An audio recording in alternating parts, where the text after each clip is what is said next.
Save your first $100,000 faster than you think. Opening hook, have you ever checked your bank account and felt that quiet drop in your stomach? Not because you're broke, not because you're irresponsible, but because no matter how hard you work, the number just doesn't grow the way you imagined it would. You pay your rent, you buy groceries, you might treat yourself once in a while. You're not reckless, you're not lazy, and yet saving feels slow, almost invisible. And then you hear this number floating around in financial circles, $100,000, your first $100,000. People say it's the hardest. People say once you reach it, everything changes. But nobody really explains why it feels so far away, or why so many smart, capable people never get there. So today, I want to talk to you about how to save your first $100,000 fast. Not in a hype, grind until you collapse kind of way, but in a way that actually makes psychological sense. Because the real obstacle isn't math, it's behavior. Reframing the problem, most people think saving $100,000 is about income. If I just made more, I'd save more. And yes, income matters. Of course it does. But I've seen people making six figures who still feel financially stuck. And I've seen people earning modest incomes quietly building serious savings. So what's the difference? It's not intelligence. It's not luck. It's the way they relate to money emotionally. The truth is, your first $100,000 isn't hard because the number is big. It's hard because of how your brain works. Your brain is not wired for long-term wealth building. It's wired for short-term survival and short-term reward. It wants relief now. It wants comfort now. It wants validation now. And modern life is perfectly designed to sell you all three. So when someone says just save 20% of your income, they're skipping the real conversation. They're skipping the part about identity, environment, stress, comparison, and delayed gratification. They're skipping the psychological friction. And that friction is why the first $100,000 feels like climbing uphill with weights on your ankles.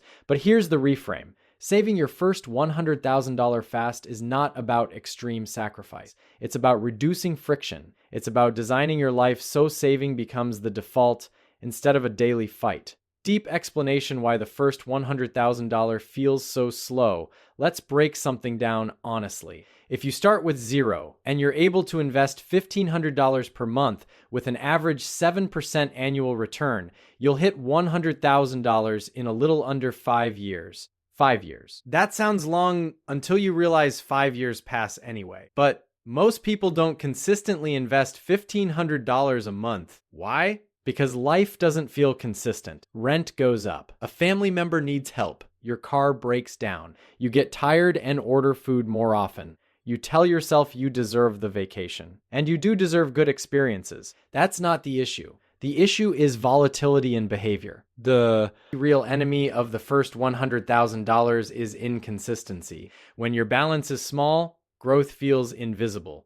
If you have $3,000 invested and it grows 7%, that's $210 in a year. You don't feel that. You barely notice it. But when you have $100,000 invested and it grows 7%, that's $7,000 in a year. Now it feels real. Now your money is helping you. The psychological trap is that the beginning feels unrewarding. You're putting in effort, but the external validation isn't there yet. No one congratulates you for building a $12,000 emergency fund. No one throws a party because you hit $28,000 invested. It's quiet work, and we live in a loud world, so people quit, not because they can't do it, but because the feedback loop is too slow. And here's something deeper. When you're starting out, your savings rate matters more than your investment return. Let me say that differently. In the beginning, your behavior builds the foundation. Later, your money builds itself. But we obsess over stock tips instead of spending habits. We debate interest rates instead of examining lifestyle inflation. We look for shortcuts because patience feels boring. The psychology of lifestyle creep. Let's talk about something that quietly destroys the journey to $100,000.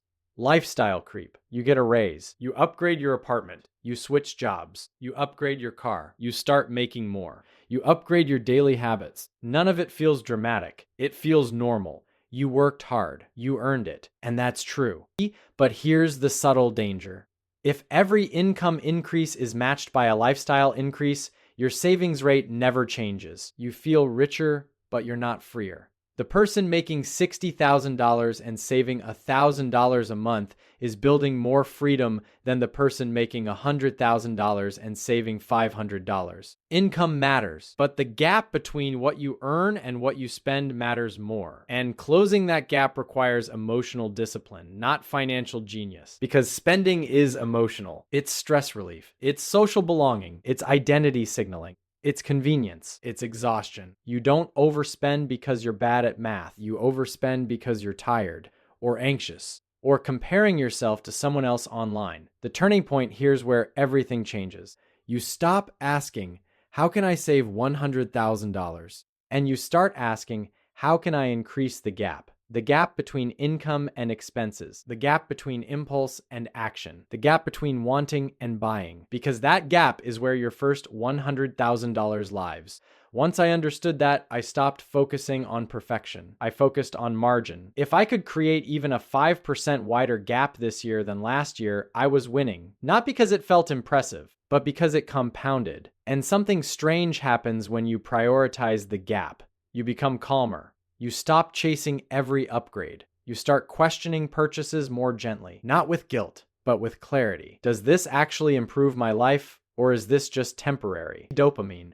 That question alone can change your trajectory. Practical application: how to reach $100,000 faster. Let's make this tangible. First, you need stability before growth. That means an emergency fund. Not because it's glamorous, but because chaos kills momentum. When you don't have a financial cushion, every unexpected expense becomes a reset button. Car repair, credit card. Medical bill, credit card. Suddenly, you're climbing out of holes instead of climbing toward $100,000. 3 to 6 months of expenses in cash creates psychological safety, and psychological safety improves decision making. Second, automate your investments. Not because you lack discipline, but because you're human. When investing is manual, it competes with your emotions. When it's automatic, it bypasses them. You don't wake up every month debating whether you feel like investing. It just happens. Third, increase income strategically. This part matters. You can only cut so much before life feels restrictive. But income has more upside than frugality. That might mean developing a skill, negotiating salary, switching industries, starting something small on the side. Not in a hustle 24/7 way, but in a thoughtful, long-term positioning way. Because every additional $500 per month invested dramatically shortens the timeline. And finally, protect your focus. Comparison is expensive. When you constantly see other people upgrading, traveling, buying, achieving, your internal baseline shifts. Suddenly, your progress feels small. But remember something important. Most people optimize for appearance. Very few optimize for freedom. And freedom is quiet. Closing reflection: your first $100,000 is not just a number. It's proof. Proof that you can delay gratification. Proof that you can build something slowly. Proof that you're not controlled by every impulse or trend. And once you reach it, something subtle shifts. Growth becomes visible. Momentum builds. Your money starts working harder than you do. But the real reward isn't the compounding returns. It's the internal stability. The calm that comes from knowing you're not one emergency away from stress. The confidence that comes from watching your discipline turn into dollars. And here's what I want you to remember. You don't need to be extreme. You don't need to be perfect. You just need to be consistent. 5 years from now, you'll either have momentum or you'll have excuses. And neither choice happens in one dramatic moment. It happens in small, quiet decisions. The kind nobody sees. The kind that feel boring. The kind that don't get applause. But those are the decisions that build $100,000. And more importantly, they build peace. Progress beats perfection, always. And if you're starting at 0, that's okay. 0 is honest. 0 is clean. 0 is where momentum begins. You don't need to feel behind. You just need to start widening the gap, one decision at a time. And one day, you'll look at that 6-figure number and realize it wasn't magic. It was patience. It was psychology. It was you.